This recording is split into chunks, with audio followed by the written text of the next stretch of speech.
Hello, how are you? I'm Fauno.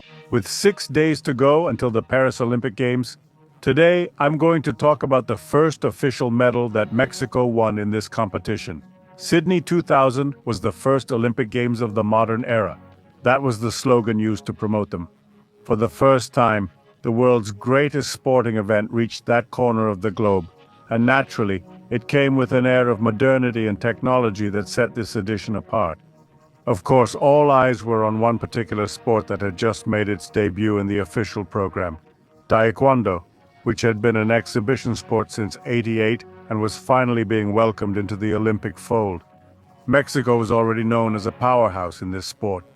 Alongside Monica de Real and Agueda Perez, the team included Victor Estrada, who is now considered the greatest Mexican Taekwondo athlete of all time. Even then, Victor was already a legend, both at home and abroad. He's the only Mexican Taekwondo athlete people still remember to this day, as if he'd been active for the last decade. He arrived in Sydney as one of the favorites in the rankings, but also as one of the most studied opponents up to that point. A first-round match against the then reigning world champion, Maciej Kamse, showed us that Victor was truly performing at a level well above average. However, in the next round, he faced an opponent who did absolutely everything necessary to beat him. And unfortunately, that's exactly what happened. Of course, not without the controversy surrounding several actions that made many of us question that result.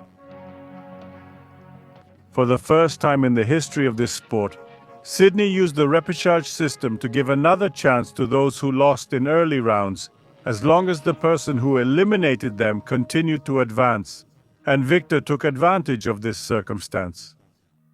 Chile, Ivory Coast, and Sweden were his rivals during this stage. That afternoon we saw him shine as he clinched the bronze medal in a recently added event, a memorable feat that still resonates to this day. In many interviews, we can hear him personally recount the preparation process he followed for this Olympic challenge, and the tough psychological test of losing in an early round. Victor's bronze wasn't just an inspiration for future generations, but also a tribute to all those Mexican legends whose careers didn't quite make it into the new millennium.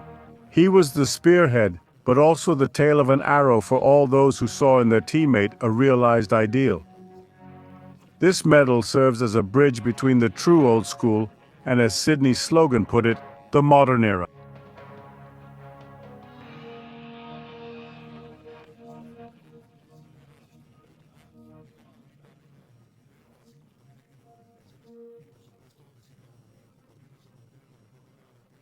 But if you'd like to support us in a more tangible way, I invite you to check out our channel memberships or take a look at our virtual store.